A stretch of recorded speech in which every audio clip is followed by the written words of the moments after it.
Halo teman-teman, perkenalkan nama saya Agus Christine Bulele dengan NIM 2403010035. Di sini saya akan membuat video presentasi untuk memenuhi UAS saya dengan mata kuliah analisis wacana kritis dengan dosen pengampu Ibu Wahyu. Langsung saja ya teman-teman. Di sini saya mengambil judul berita saya tentang pemadaman listrik bergilir di Sumatera berlangsung hingga 12 jam sehari. Aktivitas masyarakat menjadi terganggu. Nah, di sini saya akan melakukan analisis menggunakan perspektif analisis wacana kritis atau AWK.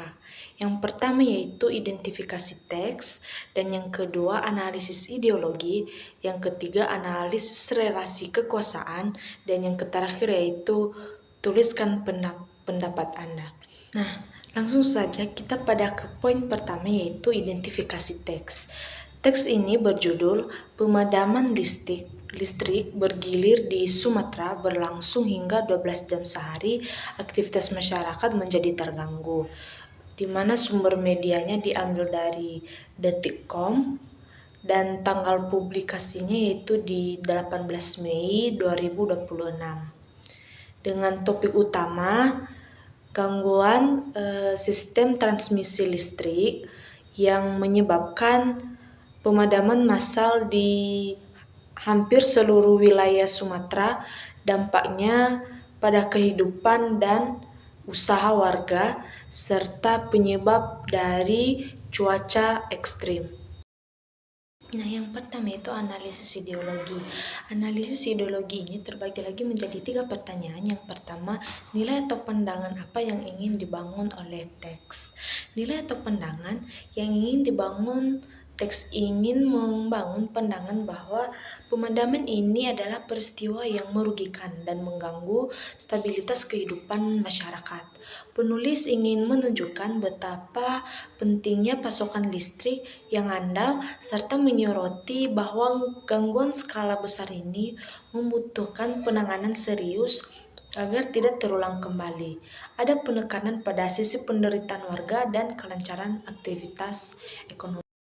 Yang kedua yaitu pilihan kata apa yang menunjukkan keterpihakan tertentu. Pemadaman ekstrim berlangsung hingga 12 jam, melumpuhkan aktivitas, mengganggu sektor usaha, menyulitkan masyarakat. Pilihan kata ini memihak pada pengalaman dan kesulitan yang dirasakan oleh masyarakat pengguna listrik, bukan pada sisi teknis semata. Yang ketiga yaitu apakah terdapat asumsi atau prasangka tertentu dalam teks. Asumsi atau prasangka dalam teks-teks secara implisit berasumsi bahwa pasokan listrik harus selalu tersedia tanpa gangguan sebagai hak dasar masyarakat.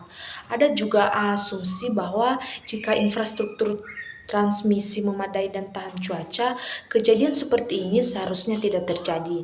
Tidak ada prasangka negatif terhadap satu pihak tertentu, namun ada harapan bahwa penyediaan layanan harus lebih siap menghadapi kondisi alam. Bagian B yaitu analisis relasi kekuasaan. Analisis relasi kekuasaan ini terbagi lagi menjadi 4 pertanyaan. Yang pertama, siapa aktor yang dominan dalam teks? Aktor yang dominan yaitu pemerintah daerah dan pengelolaan sistem kelistrikan atau PLN menjadi pihak yang paling banyak disebut sebagai pihak yang bertanggung jawab menangani dan memperbaiki gangguan. Yang pertanyaan yang kedua yaitu siapa yang diberi ruang berbicara? Pihak yang diberi ruang berbicara yaitu penjelasan lebih banyak berasal dari sisi teknis dan dampak yang dialami masyarakat. Pernyataan resmi dari pihak pengelolaan listrik juga dimuat sebagai tanggapan atas kejadian tersebut. Nah, yang pertanyaan ketiga itu siapa yang tidak diberi ruang berbicara? Nah, pihak yang tidak diberi ruang berbicara itu tidak ada pernyataan mendalam dari pihak penyediaan infrastruktur atau pihak yang bertanggung jawab atas perawatan jaringan secara spesifik. Yang keempat yaitu kelompok mana yang diuntungkan atau yang dirugikan dalam masalah tersebut, yaitu keluarga yang diuntungkan atau tidak dirugikan. Yang dirugikan yaitu masyarakat umum, pedagang, pengusaha, dan pelaku usaha yang pendapatannya menurun drastis akibat matinya lampu. Yang diuntungkan yaitu tidak ada kelompok yang terlihat mendapatkan keuntungan langsung dari peristiwa berita ini. Yang ketiga yaitu pendapat dan kesimpulan pendapat. Kesimpulan ini terbagi lagi menjadi 3 pertanyaan. Yang pertama yaitu apakah teks tersebut bersifat objektif?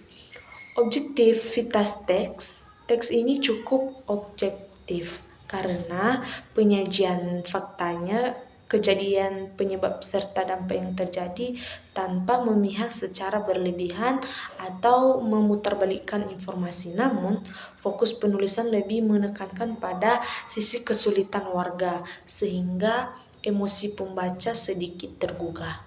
Yang kedua yaitu apa dampaknya terhadap masyarakat.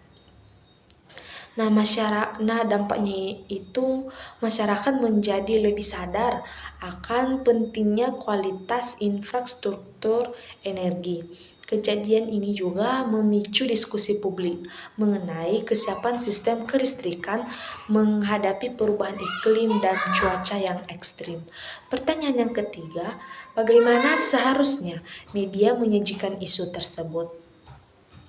Cara penyajian yang seharusnya yaitu media sebaiknya tetap menyajikan data dan fakta yang akurat, melengkapi dengan penjelasan lengkap mengenai upaya perbaikan yang dilakukan serta rencana jangka panjang agar kejadian serupa tidak akan terulang lagi.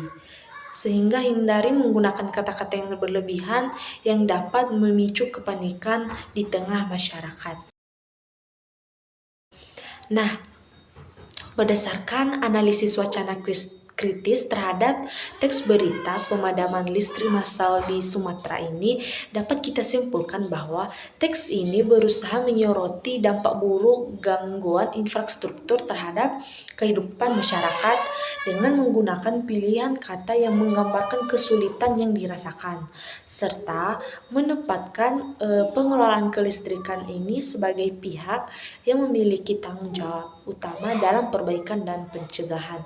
Meskipun penyajiannya cukup objektif dan tidak memihak secara berlebihan, namun teks ini lebih banyak menampung suara masyarakat sebagai pihak yang dirugikan, mendalami secara rinci kendala teknis dan rencana jangka panjang dari pihak terkait. Nah, hal ini menunjukkan bahwa media berperan sebagai jembatan informasi yang mengangkat kepentingan publik, sekaligus mengingatkan pentingnya ketersediaan layanan dasar yang handal untuk menunjang aktivitas masyarakat. Sekian dari pemaparan materi saya. Jika ada kesalahan baik dalam pengucapan, saya mohon dimaklumi. Terima kasih.